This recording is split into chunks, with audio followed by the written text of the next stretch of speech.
Assalamualaikum warahmatullahi wabarakatuh. Kembali kita berjumpa dalam lanjutan materi kita pada hari ini adalah koperasi atau akuntansi dalam koperasi. Nah, saudara sekalian, kita melihat dalam undang-undang, ya, menurut Undang-Undang Nomor 25 Tahun 1992 menyatakan bahwa koperasi adalah badan usaha yang beranggotakan orang seorang atau badan hukum koperasi dengan melandaskan kegiatannya berdasarkan prinsip koperasi sekaligus sebagai gerakan ekonomi rakyat yang berdasarkan atas asas kekeluargaan.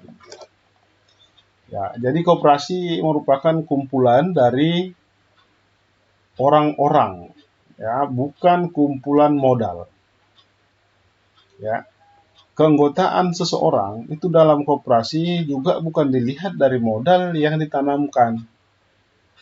Ya, berbeda dengan perusahaan bisnis yang lain, ya, dalam perseroan terbatas atau yang semacamnya, yang konvensional itu, ya, keanggotaan itu dalam koperasi lebih dititikberatkan pada kemauannya bekerja sama untuk mencapai kesejahteraan bersama.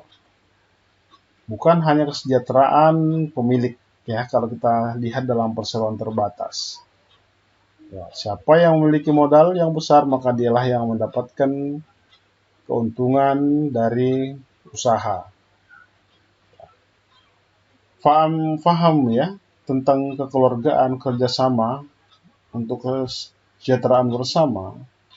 Ini nantinya akan tercermin dalam cara pembagian sisa hasil usaha. Jadi koperasi merupakan usaha bersama berdasarkan asas kekeluargaan. Tujuan utamanya adalah untuk kesejahteraan seluruh anggota. Ya. Dan ini dicapai dengan bekerja sama melakukan usaha. Ya, anggota juga diwajibkan untuk aktif berpartisipasi memajukan koperasi sehingga hasilnya nanti dapat dinikmati secara bersama. Dalam hal hak suara, ya, di koperasi setiap anggotanya itu mempunyai hak yang sama, ya, dalam pemungutan suara tanpa memandang besar kecilnya modal yang ditanamkan atau yang dimiliki serta jasa yang diberikan. Ya, namun demikian hak suara dalam koperasi sekunder dapat diatur dalam anggaran dasar, ya, sesuai dengan aturan main perusahaan atau koperasi. Ya, jadi koperasi itu saudara sekalian ada koperasi primer dan ada koperasi sekunder. Koperasi primer inilah yang terdiri dari orang per orang itu. Kemudian kalau koperasi sekunder itu terdiri dari beberapa koperasi yang bergabung, ya, membentuk satu badan usaha koperasi lagi, ya. Jadi koperasi membentuk koperasi gabungan dari beberapa koperasi, ya, mungkin untuk dalam rangka ekspansi perusahaan agar memiliki, ya, operasi yang lebih luas lagi, modal yang lebih besar lagi.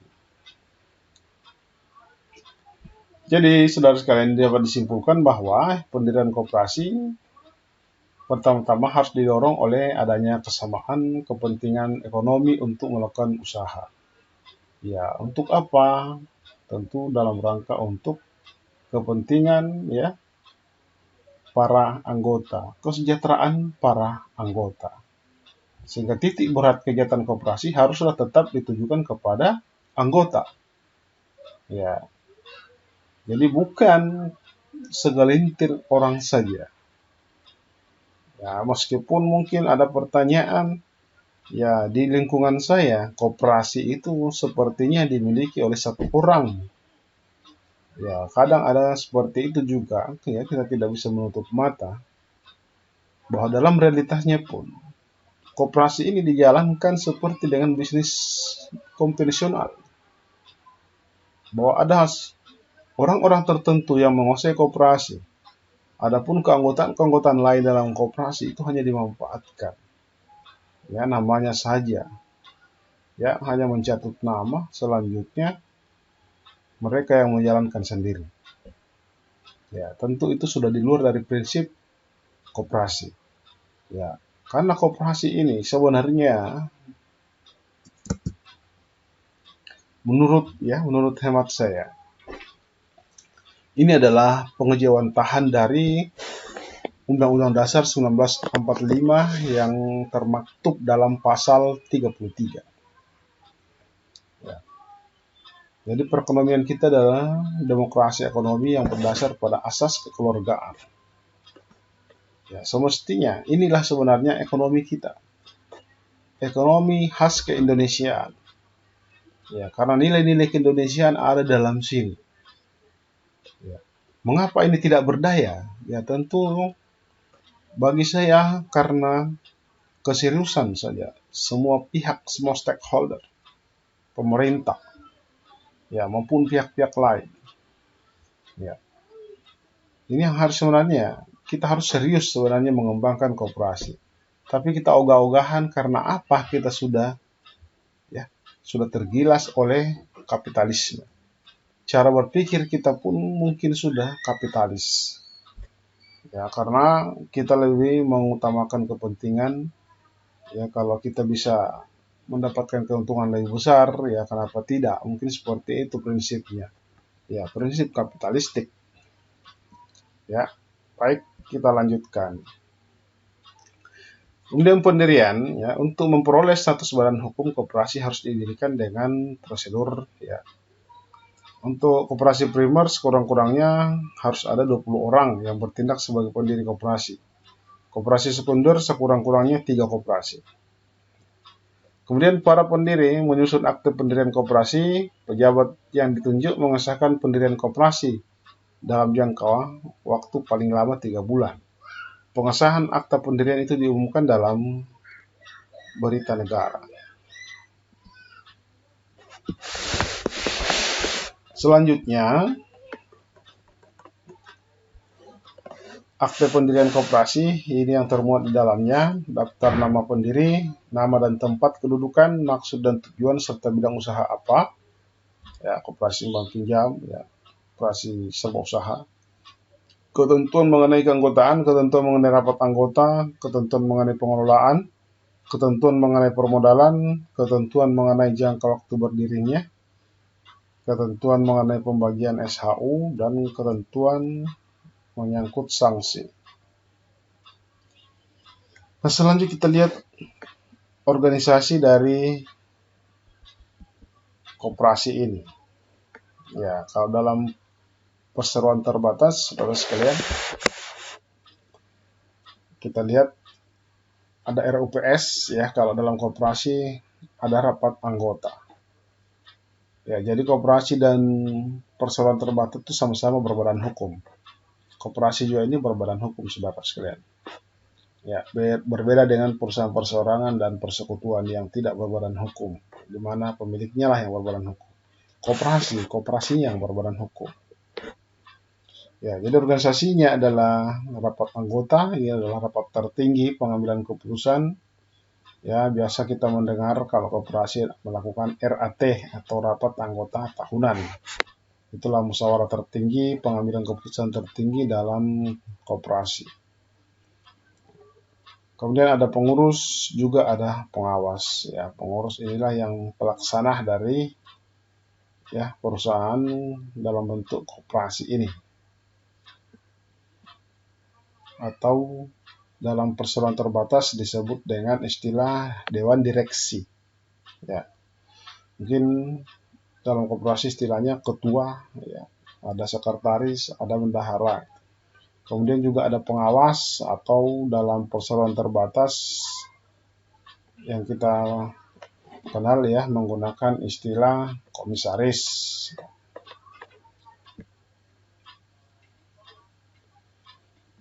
Selanjutnya permodalan, ya. Modal koperasi terdiri dari modal sendiri dan modal pinjaman. Modal sendirinya terdiri dari simpanan pokok, simpanan wajib, dari cadangan maupun hibah. Ya. Jadi di koperasi kalau Anda ingin bergabung maka Anda wajib menyetor simpanan pokok dan simpanan wajib. Ya, kemudian selain itu mungkin ada dana cadangan dan ada hibah dari pemerintah atau dari pihak swasta.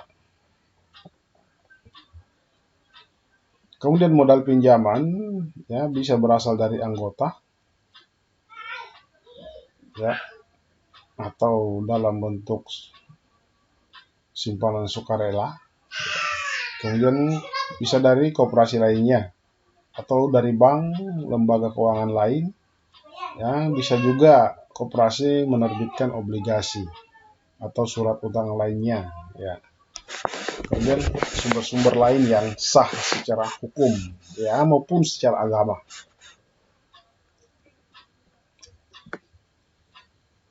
Halalun toyiban ya prinsipnya. Kita contohkan ya. Kita ilustrasikan Sutiem pada tanggal 7 Oktober 2000A diterima menjadi anggota koperasi Misoyo Mitra, di mana koperasi ini adalah kumpulan para petani yang menampung hasil panen dan menyediakan pupuk dan lain-lain.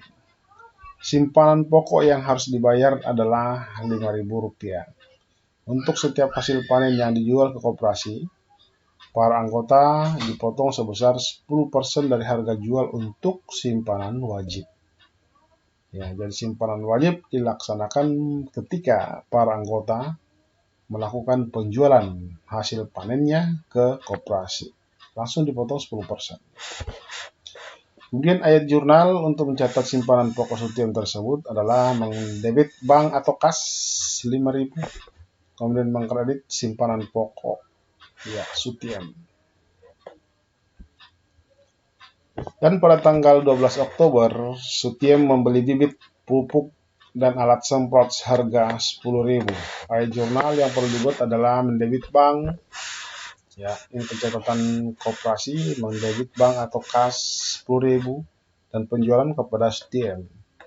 Ya, jadi saudara sekalian, pembelian-pembelian yang dilakukan oleh anggota itu akan dicatat dengan baik.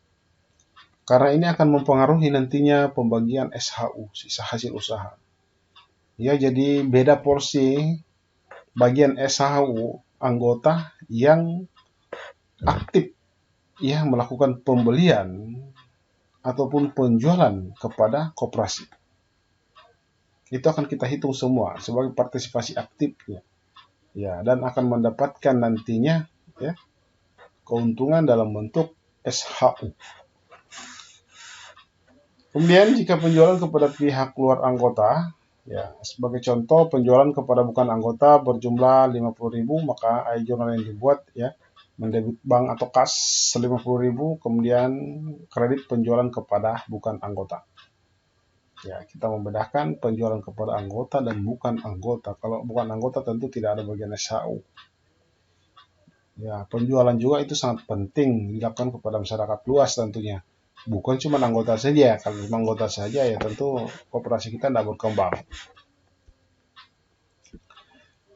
Selanjutnya tanggal 19 November Sutiem menjual hasil panennya. Ya, jadi Sutiem sudah panen, kemudian hasil panennya dijual kepada koperasi seharga 50.000. Ya, juga menyetorkan simpanan sukarela 10.000.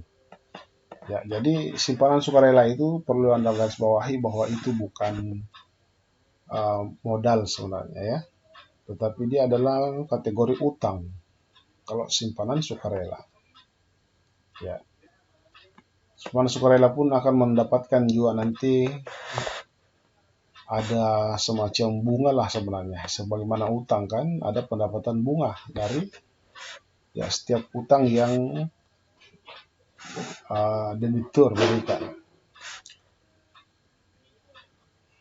Dan kita buat jurnalnya pembelian dari anggota Sutiem 50.000 debit, kemudian mengkredit simpanan wajibnya ya kan dipotong tadi 10%. 5.000, kemudian simpanan sukarela 10.000, kemudian mengkredit bank atau kas 35.000.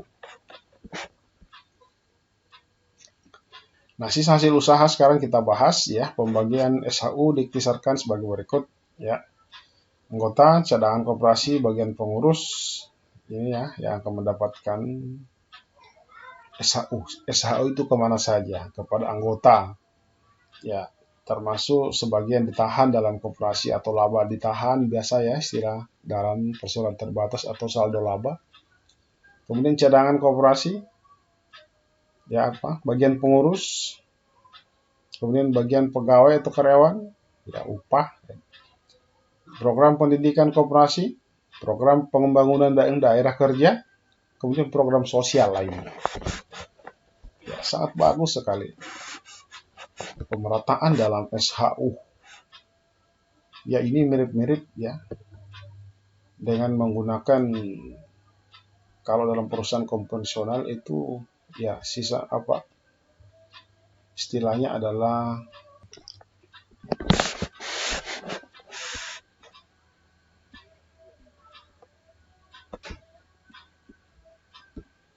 kemudian dalam anggaran dasar koperasi anggaplah ditetapkan ya pembagian SHU sebagai berikut.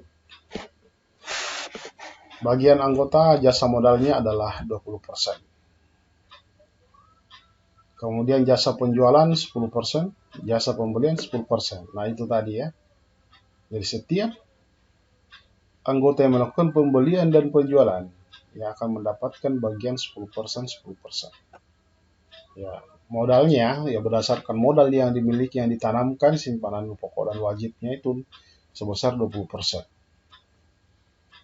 Ya, jadi totalnya untuk anggota itu adalah 40%. Kemudian pembagian SHU untuk cadangan koperasi ditetapkan 25%. Ini laba ditahan. Bagian pengurus 10%, bagian karyawan 10%, program pendidikan 5%, ya, program pembangunan daerah kerja 5%, program sosial 5%. Ya, itu anggap yang ada dalam anggaran dasar. Ya, maka pembagian laba tadi yang 4.395.000 dengan demikian akan dibagi seperti ini ya. Bagian anggota dari anggota jasa modalnya totalnya 800.000, bukan anggota 79.000. Ya, totalnya 879. Kemudian jasa penjualan yang terjadi, transaksi jualan yang terjadi kepada anggota 400, non anggota 39.500 ya, 439.500. Kemudian jasa pembelian dari anggota itu 400.000, yang bukan anggota 39.500 ya, 439.500. Ya, jadi total dari anggota itu adalah 1.600.000 dan non anggota 158. Ya, kemudian cadangan koperasi dengan demikian itu sebesar 1 juta. Ya, kemudian yang bukan anggota 98.750 ya. Bagian pengurus 400.000, bagian anggota non anggota 39.500, bagian karyawan 400. Ya, kemudian program pendidikan koperasi 200.000, program pembangunan daerah kerja 200.000 dan program sosial 200.000. Ya, ini totalnya. Ya, jadi yang terdistribusi habis ya sebesar laba tadi 4.395.000. Dan kita akan membuat jurnalnya SHU di debit karena sudah habis ya. Utang SHU anggota ya, sekian, cadangan koperasi, utang pengurus, utang karyawan, ya, kemudian program pendidikan koperasi yang harus diadakan, ya. Kemudian program pembangunan daerah kerja, ya, program sosial yang masih harus diadakan. Ya, ini totalnya tadi yang ditambah dengan yang non anggota.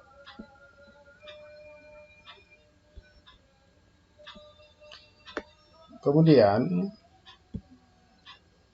bagian SHU anggota, ya masing-masing anggota nih tadi. Yang kita contohkan Sutiem tadi.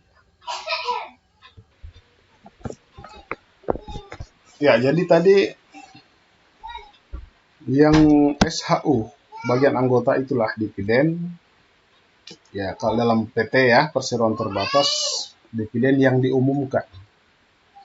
Yang selanjutnya jumlah itu yang akan dibagikan kepada seluruh pemegang saham. Tapi ya kasus kita seluruh anggota koperasi itulah yang akan mereka dapatkan dari totalnya tadi. Nah, sekarang kita akan melihat ya dari jasa modal tadi 879, jasa penjualan 439.500, jasa pembelian 439.500. Totalnya adalah 1.759.058. Ya, baik, kita lihat jasa modal. Anggaplah total simpanan pokok dan simpanan wajib anggota yang dimiliki koperasi ini adalah 12.500.000 dari total ya anggota. Ya, kita ambil satu contoh tadi, Sutiem. Dan simpanan Sutiem, ya, salah seorang anggota koperasi menunjukkan mutasi sebagai berikut. Ya, ini adalah transaksi yang dilakukan oleh Sutiem selama satu periode ini. Tanggal 7 Oktober, ya, simpanan pokoknya 5.000, simpanan wajib, ya, tanggal ini tidak ada. Jadi total modal awalnya adalah 5.000, kemudian tanggal 12 simpanan wajibnya 2.500. Ya, kita belum menghitung simpanan sukarela ya, karena ini adalah modal. Simpanan sukarela itu bukan modal, ya, bukan modal pokok dari anggota. Ya, tadi adalah utang dia itu. Kemudian 19 November simpanan wajibnya ini ke 5.000. Total modalnya sekarang 12.500. Desember, tanggal 25 Desember, simpanan wajibnya lagi setor ya 1.500, karena simpanan wajib ini disetorkan anggota 10% ya dari total transaksi yang dilakukan. Ketika anggota melakukan penjualan kepada koperasi yang tadi ya dalam bentuk hasil panen yang dijual ke koperasi. Ya, totalnya adalah 14.000. Kemudian di 30 Desember setoran simpanan wajibnya 6.000, sehingga total modal ya yang dimiliki oleh Sutiem itu adalah 20.000. Nah, oke. Selanjutnya mari kita lihat bagiannya. Dengan demikian maka bagian jasa modal yang dibagikan kepada Sutiem ya, ini rumus pembagiannya. Bagian anggota, simpanan anggota dibagi total simpanan dikali jasa modal. Ya, ini mirip loh dengan pembagian apa tuh? Bagi hasil ya dalam sistem syariah. Jadi simpanan anggota dibagi dengan total simpanannya tadi ya. Ya. Kita lihat kembali total simpanannya Sutiem 20.000. Ya, simpanan pokok dan simpanan wajib. Dan total simpanan seluruh anggota tadi adalah 12.500.000. Jasa modalnya 879. Ini yang dibagi tadi kan. 879.000. Total jasa modal yang akan diberikan kepada seluruh anggota. Inilah yang akan dibagi oleh anggota 879. Nah, dari pembagian dan perkalian inilah maka diperoleh angka 1.000 ya 406,4. Artinya SHU inilah bagian dari Sutiem 1.406,4 yang dari 879 itu. Nah, ini secara umum pembagian laba yang dilakukan oleh kebanyakan koperasi. Namun ada juga ya cara pembagian yang lain ya dengan tetap menggunakan modal itu tetapi menggunakan rata-ratanya. Ya. Jadi rata-rata dalam setahun. Ya, anggaplah bahwa saldo simpanan anggota yang dipakai sebagai dasar perhitungan adalah saldo rata-rata dalam setahun. Anggaplah dalam kasus Sutiem ini kita hitung ya tanggal 7 Oktober 2000A ya jangka waktu simpanan ditahan ya sampai 12 Oktober ya, dari tanggal 7 sampai tanggal 12, karena tanggal 12 ada lagi setoran tadi kan, berjumlah 5 hari, simpanannya 5.000 ya, berarti dikalikan 5 kali 5 25.000 ya. Tanggal 12 setorannya lagi kita tambahkan ya, kita jumlahkan, tadi ada 2.500 ya. Itu 5.000 tambah 7.500 ya, 38 hari. Nah, totalnya sekarang adalah 285.000 ya, dan seterusnya ya, yang tadi ini yang kita lihat dalam tabel yang tadi, mutasi dari setiap ya, November 2.500, 5.000, 1.500, 6.000.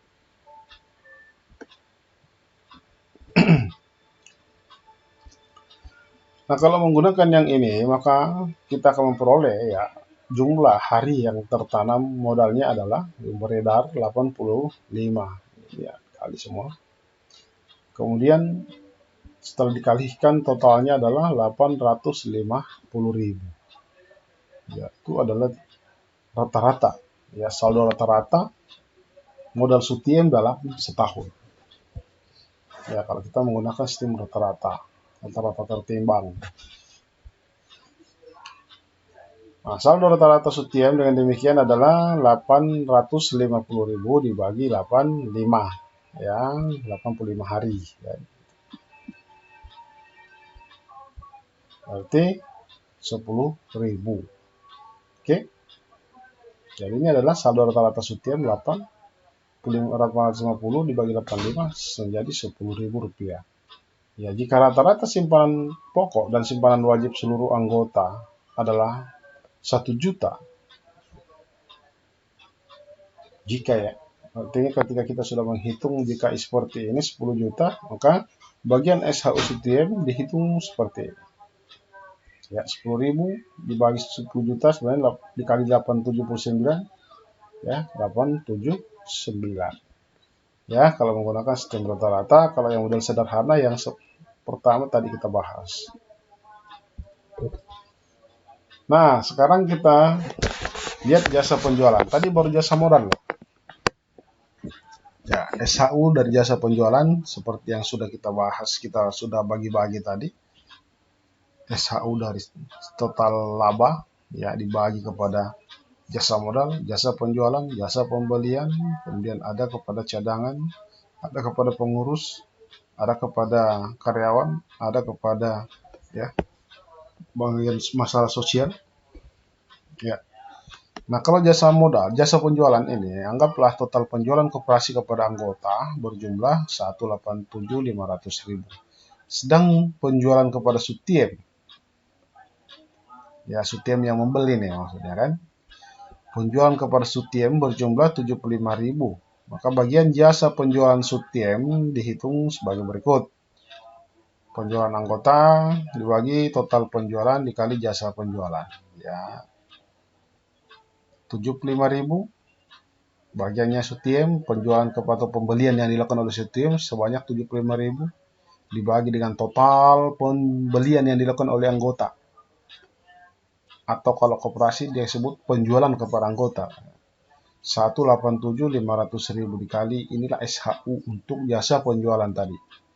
Ya, 439.500. Hasilnya adalah 175,8. Bagian Sutiem dari jasa penjualan.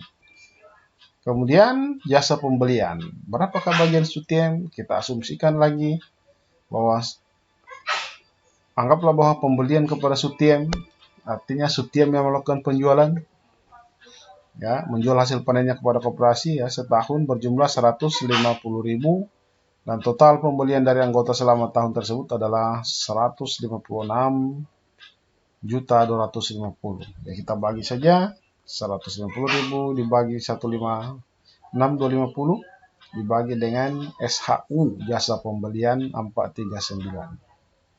Ya, 421,44. Inilah bagian SHU dari jasa pembelian oleh Sutiem.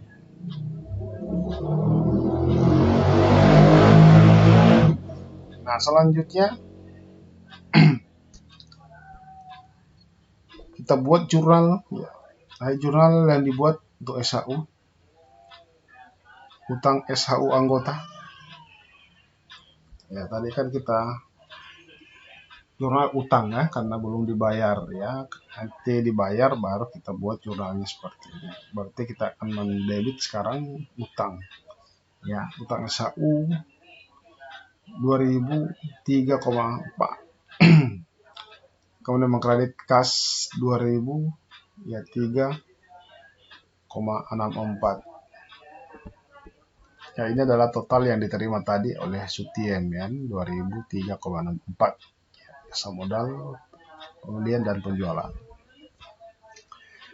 Ini kalau diasumsikan dibayar tunai kepada atau dibayar dalam bentuk uang kepada anggota.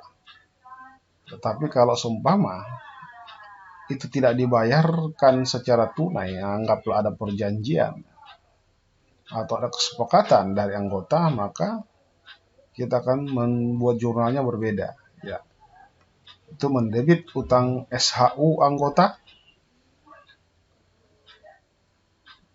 Ya, kita keluarkan utang SHU tadi itu, kemudian kita akan mengkredit dalam bentuk utang juga, tapi namanya simpanan sukarela Sutiem. Artinya, SHU yang diperoleh oleh Sutiem itu semua disetorkan kepada koperasi kembali. Bukan dalam bentuk simpanan wajib ataupun sukarela pokok, tetapi dalam bentuk simpanan sukarela. Ya, koperasi akan berutang kepada Sutiem. Ya, sekira begitu ya, saudara sekalian. Nah, kemudian kita lihat bunga simpanan sukarela tadi kan. Contohnya tadi Sutiem ada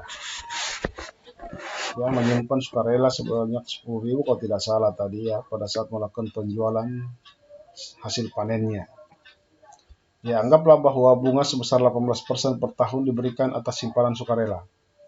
Ya, jadi simpanan sukarela ini saudara sekalian bukan dalam bentuk SHU tadi, karena ini adalah utang perusahaan, pinjaman perusahaan, maka konsekuensi dari pinjaman biasanya adalah bunga. Nah, bunga kepada Sutiem apabila dihitung secara rata-rata ya dengan rumus begitu, bunga modal ya, sesuai dengan saldo simpanan dikali tingkat bunga tahunan dikali masa bunga per masa setahun. Ya, berapa lama dia? Ya, kemudian dibagi dengan bunganya itu 18%. Nah, bunga untuk simpanan sukarela Sutiem sebesar 10.000 periode 19 November sampai dengan 25 Desember dihitung sebagai berikut. 10.000 dikali 18% dikali 36 per 360. 36 hari dari 360 hari. 360 hari atau 1 tahun ya. Sama dengan 180. Kemudian simpanan sebesar 25.000 ditanam selama 6 hari. Ya, kalau kita lihat mutasi ya, tabel mutasinya Sutiem tadi. 25 sampai 31 Desember. Ya, bunga untuk saldo simpanan ini dihitung sebagai berikut. Bunga modal ya 25.000 dikali 18% dikali 6 per 360 ya 75. Banyak juga tuh.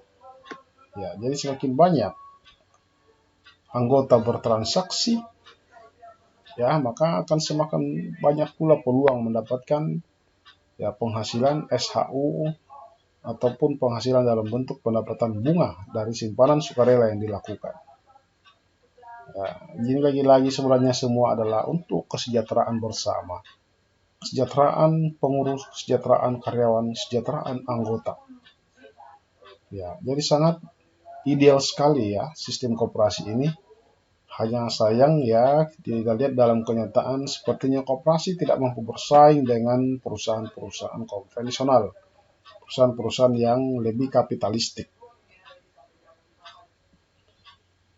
Ya, demikian saudara sekalian ya, sampai dalam pembahasan kita ya pada pembagian SAU dan pembagian dari simpanan sukarela. Ya, ini adalah contoh dari kartu anggota koperasi ya, kabur ya. Demikian saudara sekalian ya, pembahasan materi kita pada kesempatan ini. Ya, sampai jumpa pada materi berikutnya. Assalamualaikum warahmatullahi wabarakatuh.